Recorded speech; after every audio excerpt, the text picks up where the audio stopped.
कि घर को घर गुलो कर दी, घर को घर गुलो कर दी, मीठी बात बनावनिया और राई को वह पहाड़ बना दी, झूठो मूड फुड़ावनिया। दिन भर चाले काना फुसी, इतिहास गढ़े रात्या में और मूड मोगरी दोनों उनका घर पड़वा दी बाता में। उगते छिपते चा पी जा, पीढ़ी उथले होरा की, मांगोड़ी बीड़ी सिलगांव, जात बिगाड़े भोरा की। मैंने पूछ लिया दादाजी से बस कुछ यूं ही अनजाने में, क्या खट्टे मीठे अनुभव थे गुजरा वक्त बिताने में। नमस्कार दोस्तों, मैं खिल कुमार और आप देख रहे हैं जिला न्यूज झुन्नू का खास कार्यक्रम खास बातचीत। आज हमेशा हर बातचीत के अंदर एक आप शख्स देखो, कोई राजनीतिक पॉलिटिक्स मायो आदमी, कोई और प्रोग्राम को करेड़ो आदमी, लेकिन आज अपने बीच अहिया का शख्स है जो एक अहिया का अवार्ड नवाजा गया है, जो हर आदमी या कवि या सोचा है कि अपन काश अगर यो अवार्ड मिल जाए। उन्हें वो अवार्ड मिलो है साहित्य रत्न जो अवार्ड है वो मिलो है, सम्मानित करियो गया। कहीं के मिलो पूरी जीवन शैली की बातचीत करांगा कि क्या ना प्रोग्राम करें और क्या चीज का कवि ही अब सारी चीज बात वीडियो के माध्यम बातचीत करांगा। तो सब पहले सर राम राम। राम राम जी। तो दर्शकों ने एक बार तारो परिचय दे दो। मैं नगेंद्र शर्मा निकुंज, जन्मपत्री ज्योतिष को काम करूं हूं और अब कविता वगैरह भी लिख लूं थोड़ी मोड़ी। तो या कहीं कहीं अब मैं कविता लिख ली थोड़ी मोड़ी, कहीं पहले कविता को लिखा करता नहीं, पहले कौन लिख तो जी। मैं कोरोना काल में एक मेरा मित्र है, हास्य कवि है हरीश हिंदुस्तानी, तो वह एक दिन मेरे कन आगा और उनने मतलब देख के मेरा प्रेरणा जागी, उनके बाद में मैं कविता लिखने लगा हरीश जी की प्रेरणा से। तो कविता तो हिंदी में लिखोगे, अपनी शेखावाटी भाषा में लिखोगे, न्यू बाडों में लिख दो? नहीं, मैं हिंदी में कविता लिखूं और अब मेरा मित्र मंडली का जो लोग हैं उन्होंने मेरे से डिमांड करी कि भाई ते अपनी शेखावाटी की जो भाषा है वह में भी लिखो, तो अब जरूर 5-7-10 कविता लिखी है। तो एक अपनी भाषा में एक कविता सुना उसको। हाँ बिल्कुल, सुना सकूँ हूँ। अभी हाल ही में 2-3 दिन पहले एक कविता लिखी है।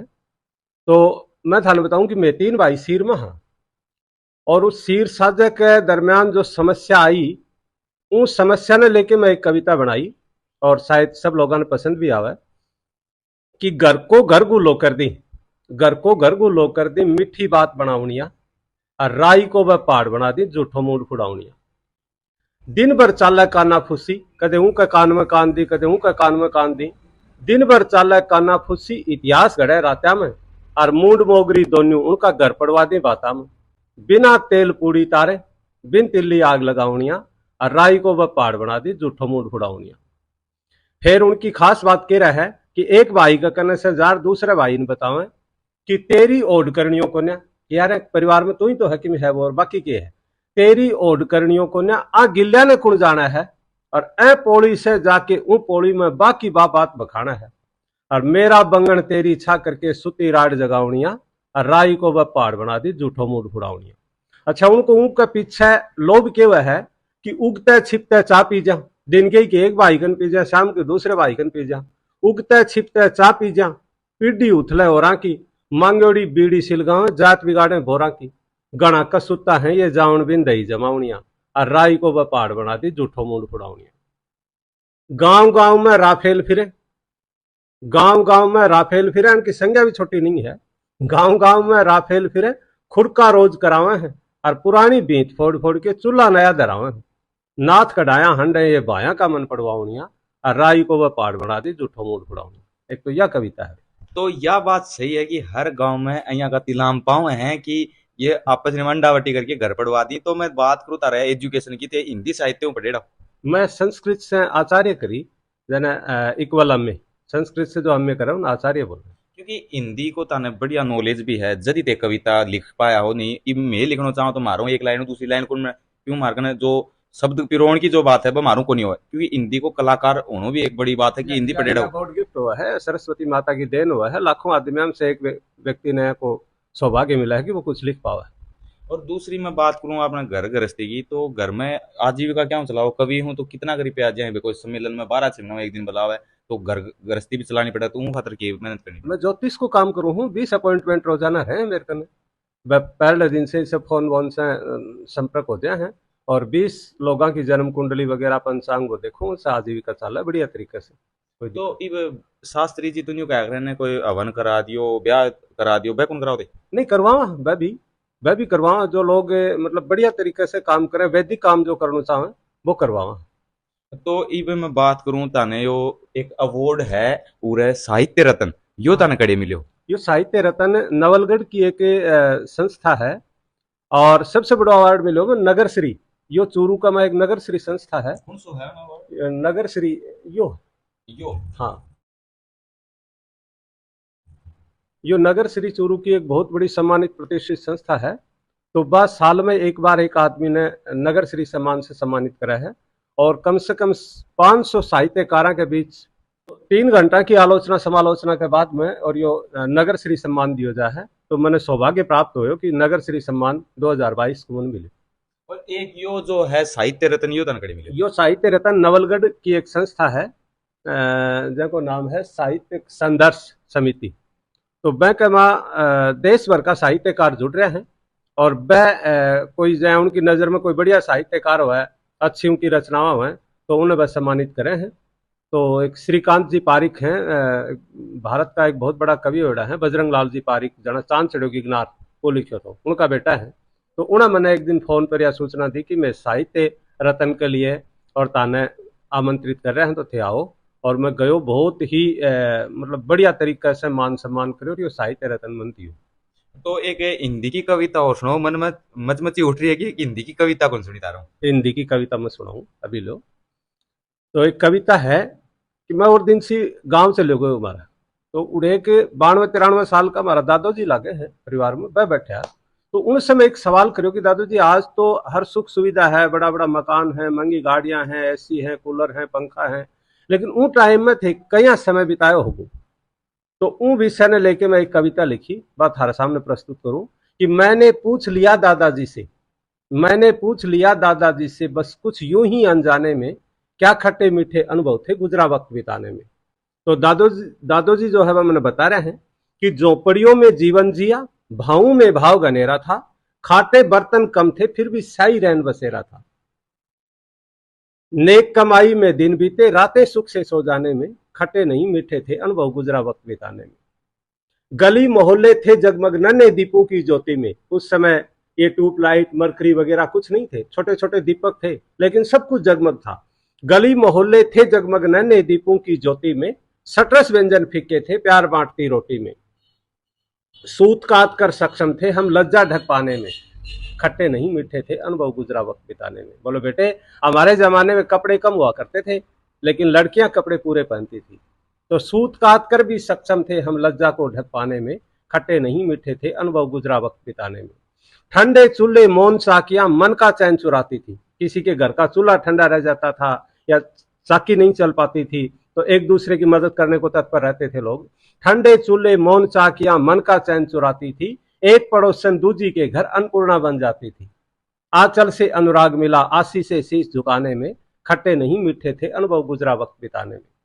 विद्या अर्जन था विद्यालयों में, बाजारवाद बाजारों में, नेताओं में नैतिकता थी निश्चलता थी नारों में। पंचों के मुख परमेश्वर थे हर गुत्थी सुलझाने में, खट्टे नहीं मीठे थे अनुभव गुजरा वक्त बिताने में। नाते रिश्ते कायम करना मुखिया की जिम्मेदारी थी, कुल का सम्मान बचाने दुर्गा बन जाती नारी थी। अनपढ़ भी ज्ञाता थे हम शिष्टाचार सिखाने में, खट्टे नहीं मीठे थे अनुभव गुजरा वक्त बिताने में। तो इब एक बात याद आई, ते कदे या चीज सोची ही के पहली बात तो या पूछू तारे बस चिमनी में ते पढ़ेड़ा होगे, चिमनी चास की पढ़ा करता। बिल्कुल बिल्कुल चिमनी चास के पढ़ेड़ा। तो ऊ टाइम पे या चीज सोची कि आज आप चिमनी में पढ़ा क्या चांदम आप पढ़ रहे हैं, और एक टाइम पे आप ये कहें को दीपक बनागा लोगों के बीच में कि आप कविता लिखाओ लोगों ने सिखाओगा, तो वो सौभाग्य के बारे में सोचो कदे? नहीं जी, नहीं है कि कोई तो आज तो तन गर्व होतो को कि हाँ ऊ टाइम पे के था आज के बन चुका है। चलो खैर अनुभूति तो वही है, चीज की सुखद अनुभव तो वही है। तो इब ते कविता लिखो इतना अवार्ड तन मिले ही, तो तारे गांव में भाई इब पहले देखो चाहे कलेक्टर लग जाओ गांव में की यही हंड है, तो गांव में ही भी किमी इज्जत है कि तारी की हाँ बहुत मेहनत करी है आज इतना सफल हो कवि बने, इतना इतना बड़े सम्मेलन में जाए अपना गांव को नाम रोशन हो, तो उनके बारे में किमी कहें गांव का? बिल्कुल, गांव का पहला भी मेरे लोग इज्जत करता है, आज भी मतलब कि प्रेम भाव से रिया सदा से ना गांव का लोग जवान है खूब इज्जत मान सम्मान दी बराबर। नहीं मैं या पूछूं कि जब मैं हूँ, मैं आज इंटरव्यू लेना आ रहा हूँ, आज 2 साल पहले गांव में गया था, लावारी छांड है हर गांव में हर आदमी ने यो एक व्यंग्य कशो जा कि आज के दिन ऊ टाइम पे तारे टीम यो कशो करता है ना, न्यू हंड है पढ़ने क्या हो जाए स्कूल में न्यू। खैर ये तो बात अपने समाज में चलती रहे हैं, लेकिन आज बहुत से लोगों का मेरे को फोन आवे हैं जो हमारा चाचा हैं, ताऊ हैं, भाई बंधु हैं और हैं, वह बड़ो गर्व महसूस करें कि यार वास्तव में तो कुछ करो, और वह मैंने बहुत आशीष भी दी है कि तू आगे बढ़, मैं तेरे साथ हाँ। तो बहुत अच्छा महसूस हुआ है, और गांव जो है एक परिवार की तरह माना है। तो वास्तव में मैं कह रहा हूँ, दिल से कह रहा हूँ कि मेरा जो गांव है वो बहुत ही बढ़िया गांव है। तो एक चीज और बताओ, यदि ते इतना आगे गया हो, एक ते मैंने एक बात बता रहा है कि ते एक कविता कह रहा कि खड़ी बोली ते बोली ही अशोक गहलोत जी के सामने बात के बात थी। कि मैं मतलब कि एक ही सामने बैठा था, कवि सम्मेलन हो रहे थे, तो मैं एक कविता कही पेपर चोरी लेके कि तपते सूरज हल जोता पूजा कर दाने दाने की, धरती सींची मन्नत मांगी ये रूठा भाग मनाने की, दिन रात पढ़ा बेटा मेरा सिद्धत थी पद पाने की, आंख खुली तो खबर मिली पेपर के बिक जाने की। भ्रष्टाचार चरम पर है सुनने वाला कौन यहाँ, भ्रष्टाचार चरम पर है सुनने वाला कौन यहाँ, होली जीती प्रहलाद जले, नेता मंत्री है मौन यहाँ। ये पंक्तियां कही थी, और तो ये उन्होंने रिएक्शन रहे तो तालियां ताली बजाई उन्होंने, बहुत ही शानदार, बोलो बहुत बढ़िया सच्ची। क्योंकि कवि की बात समझ में को नहीं आपकी तो यहाँ बजा दी होगी। अब ये तो उनको काम जाना कहें बजाई, लेकिन ताली बजाई, बड़ा राजी भी हुआ है बस सुन के कि भाई बहुत अच्छी। और कविता वास्तव में सच्ची जो बात कहो ना, उनके ऊपर राजी तो लोग होंगे। तो एक या सच्ची जो भी करो वो बेधड़क करो या ताकत खड़ी हो मिल रही है कि आप जो भी करो आगे कि में होगा वो देखी जाओ सीधो कह दो। यह ताकत जाट समाज से मिली, क्योंकि मैं जाटा गांव में जामेड़ो हूँ, फिर उड़े से ही कला में रह रहा हूँ, उड़े भी मेरे चारों मेरे जाट ही जाट है। तो मतलब कि है कि जी सोखा मन अन्न रुस हो जाए मन, तो सदा से जाटा हूँ चून खाओ जना, बाकी सच्ची फटकारने की आदत है शुरू से ही। तो ईद ते तारी उम्र फिलहाल कितनी की हो चुकी है? मेरी उम्र 47 वर्ष हो चुकी। तो 47 वर्ष में ते आज को जनरेशन ईद को जो टाइम है वो और पहले को जो टाइम होता हर टाइम को ते पढ़ा करता उन कितनों के बदलाव आया? काफी बदलाव आगो, काफी बदलाव आगो। पहले बड़े बुजुर्गों के प्रति मान सम्मान और ये था, अब ये धीरे धीरे कम होगा। हमारे जमाने में लोग सामने बोलना, माँ बापा की आज्ञा की अवहेलना करना, कि ये सब कौन होता।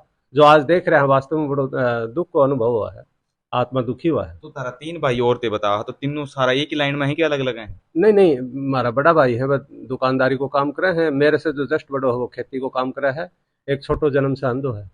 और ते यो करे हो तो मतलब तारा अलग अलग सारा काम करें और ते अकेला ही आया हो और इतने मुकाम हासिल करो है।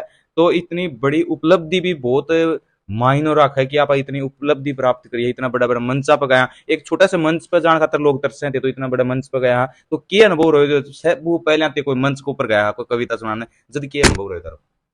पहले मंच के ऊपर गए जी, तो मेरा मतलब कि है कि कालजो बहुत लड़कियों हार्ट बीट तेज होगी। हरीश हिंदुस्तानी बुलाए तो मैंने नवलगढ़ का कहना मजाऊ गांव है, उड़े कोई एक शहीद प्रतिमा को अनावरण करो हो, प्रेम सिंह जी बाजोर और शुभकरण जी कई नेता वगैरह आया था, और उड़े हरीश हिंदुस्तानी शुरू मैंने बुलाए तो हार्ट बीट तेज रही कई देर तक। तो मतलब मैं बोली कौन पार्टी की, मैं बोलूँ तो क्या बोलूँ। उनके बाद में मैं शहीदा के ऊपर कविता भी सुनाई, बहुत वाहवाही भी मिली। उन दिन के बाद में मेरा हौसला बढ़ो। हाँ वो दिन पग जमगा कि हाँ भाई स्टेज पे बोल सका। तो तारो आइडल देखो हर आदमी को कोई ना कोई आइडल होगा है कि आप उन देख के आप आगे बढ़ा या उनकी सिखाई बात आपने समझ में आओ तो तारो आइडल कौन? अटल बिहारी वाजपेयी। तो कोई ऐ की कोई चीज ताने अच्छी लगी जो ताने अट्रैक्शन हो है? अटल जी की मैं एक कविता पढ़ी थी, कौन सी? उससे मैं ज्यादा प्रभावित हुआ कि कदम मिलाकर चलना होगा, बाधाएं आती हैं तो आए, घिरे प्रलय की घोर घटाएं, पाँव के नीचे हो अंगारे, सिर पर बरसे यदि ज्वालाएं, निज हाथों में हंसते हंसते आग लगाकर जलना होगा, कदम मिलाकर चलना होगा। एंड कविता मेरा जीवन बदल दियो वास्तव में। जिस दिन मैं कविता सुनी थे तो कूद का मैदान में कि मैदान में कोई। अपन और अटल जी ने मैं गुरु भी मानू हूँ, मेरा गुरु जो है मतलब मान्या था ना एकलव्य, वो हिसाब से अटल जी नहीं मैं गुरु मान के न कविता लिखनी शुरू करी। बाकी और मैं कोई कहना कविता सीखण के लिए लिखण के लिए कहें कौन गयो कदे। खुद आज तक कौन गया कि मन कोई बताओ? मैं कविता लिखी हूँ टाइम पे, कोई कवि सम्मेलन में कौन गयो। तो अचानक ही कूद गया। अचानक ही तो कोई एक और कविता सुना दो आप पल्ली भाषा में की। है भाई साहब कि कविताएं खूब सुनी होंगी, आपने भी सुनी है मैंने भी सुनी है। कविताएं खूब सुनी होंगी, कोई मधुर नहीं गाता है, दिल का दर्द फिसल कर बस होठों पर आ जाता है, इसी का नाम कविता है।